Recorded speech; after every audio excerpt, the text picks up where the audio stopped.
la recherche fondamentale, y compris via des partenariats privés et publics.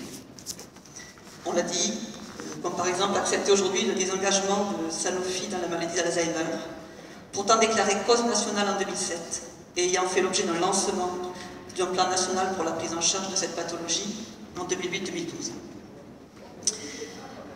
Sanofi devrait défendre l'emploi en valorisant ses seniors et capitaliser sur le savoir-faire qui serait transmis aux jeunes. S'il vous plaît, madame, quelle est votre question? J'y arrive. Sanofi, via une communication très soignée, se targue d'être une entreprise irréprochable sur le plan éthique et social. Cependant, et de manière concomitante, Sanofi met en œuvre un plan qui jette de nombreux salariés dans des situations extrêmement difficiles et angoissantes. Ce contexte anxiogène et délétère entraînant des maladies, un mal-être au travail. La direction attend-elle un accident tragique pour réagir en communiquant plus clairement sur ses plans de transformation? Monsieur Dehecq, président d'honneur de Sanofi, a déclaré le 11 février 2013 à l'Académie des sciences morales et politiques: le concept de responsabilité sociale d'entreprise permet surtout à des consultants de faire de beaux rapports. La plupart du temps, pour l'exprimer crûment, c'est du vent. Quand on gagne de l'argent et que l'on fait des grands plans de licenciement, on devrait s'abstenir d'écrire de grands rapports sur la responsabilité sociale. Monsieur Libéral, vous avez parlé d'écosystème. Messieurs et mesdames les actionnaires, il faut savoir qu'à Toulouse, le site de Toulouse est sur un site, le site de l'Oncopole, qui est en cours de construction et qui est dédié à l'étude du cancer. Vous avez parlé de médecine translationnelle sur le site de Toulouse, l'expertise translationnelle pour la R&D. C'est là qu'elle est présente. Il y a une dizaine de personnes, ne serait-ce qu'en informatique, dédiées à cette médecine translationnelle. Donc, j'en arrive à ma question. Le conseil d'administration, garant de la stratégie de l'entreprise, est-il prêt? Est-il prêt à changer la stratégie financière de rentabilité à court terme au profit d'une stratégie entrepreneuriale, d'investissement dans l'outil de recherche, de production, de distribution de médicaments? Est-il prêt à remettre l'humain avec un grand H au cœur de l'entreprise? Est-il prêt à abandonner le management par le stress qui ne pourra jamais être un facteur d'innovation? Est-il prêt à changer la direction générale qui n'a jamais su gagner la confiance des salariés?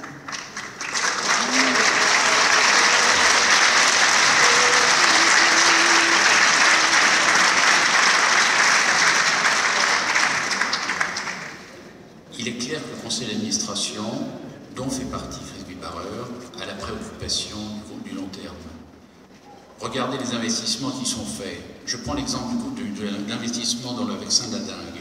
500 millions d'euros avant même de savoir si ce vaccin pourra avoir un jour. Nous sommes tous les jours en train de prendre des risques pour le long terme, pas pour les 2 ans, pas pour les 3 ans à venir. Je fais référence d'ailleurs à la question que vous posiez. Tout le système de rémunération qui est consacré aux options, aux actions de performance, se juge sur un minimum de 3 ans. Il n'y a aucune possibilité de gain rapide. Nous avons modifié ce système de rémunération précisément pour l'inscrire dans la durée. Nous sommes tous habités par le souci de préparer l'entreprise pour le long terme. Nous savons, vous l'avez évoqué tout à l'heure, que les cycles de recherche sont extrêmement longs. Il s'agit de 10 ans en moyenne aujourd'hui pour obtenir un produit. Nous savons que nous avons un impératif de compétitivité parce que parallèlement à ces efforts, nous subissons la pression des médicaments génériques qui ont été souhaités par l'ensemble des gouvernements, qu'ils soient des gouvernements occidentaux ou des gouvernements des pays en voie de développement ou des émergents, parce que c'est un moyen de faire baisser les dépenses de santé. Nous sommes pris dans un ensemble de phénomènes qui nous amènent forcément à regarder pour le long terme. Et je peux vous donner l'assurance que le conseil d'administration, dans toutes ses composantes, n'a qu'une préoccupation, c'est pas les résultats trimestriels, c'est pas les résultats annuels, c'est de préparer l'entreprise pour 10 ans, 20 ans d'ici là. Et je voudrais surtout que vous évacuiez de votre pensée l'idée que la détermination du groupe est uniquement des fonctions de résultats financiers à court terme. Il y a des tas de risques, que nous ne prendrions pas si nous n'avions pas cette idée en tête. Je prends le cas de Genzyme. Genzyme était une opération qui prenait, de toute évidence, n'était pas simple. Elle comprenait un certain nombre de risques, notamment parce que la production de Genzyme était singulièrement handicapée par des défauts de qualité. Néanmoins, nous avions conscience que nous avions là la possibilité de rentrer dans une catégorie de produits, dans les produits pour les maladies orphelines, avec une position de leadership et un savoir-faire dans les produits biologiques qui nous manquait par ailleurs et que nous avions besoin de développer. Le conseil d'administration, après de nombreuses réunions, des heures d'études, a décidé de prendre ce risque qui lui était proposé. Et nous sommes très heureux de l'avoir pris parce que ce risque-là, il permet aujourd'hui à l'entreprise d'être leader sur le marché des maladies orphelines dans le monde entier. Voilà le type de décision que nous prenons. Alors s'il vous plaît, faites-nous grâce de penser que nous sommes habités par cette obsession du long terme et non pas, comme c'est trop facile de le dire trop souvent, parce que c'est effectivement plaisant et polémique, de dire que la seule chose qui compte, c'est le résultat à court terme, c'est le cours de l'action. Je vous assure que la première chose que nous regardons, c'est est-ce que c'est bon pour le long terme de l'entreprise. Merci.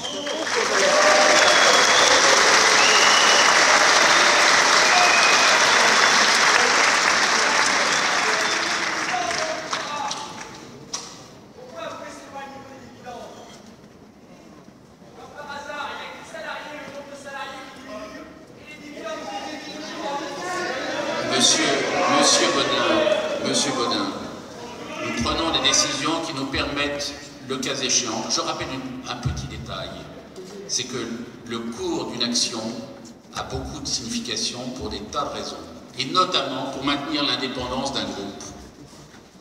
La valorisation du groupe Sanofi est essentielle pour le maintien de son indépendance. Avec un cours bas, l'entreprise est potentiellement menacée. Il est de notre devoir de chercher également la valorisation de notre entreprise. Aujourd'hui, Sanofi, grâce au travail qui a été fait depuis plusieurs années, est en mesure d'être plutôt un acteur que d'être agi par d'autres. Et je crois que ça, c'était aussi un de nos objectifs. Donc, il veut bien, il le veut, son numéro 10, oui ou non? Écoutez.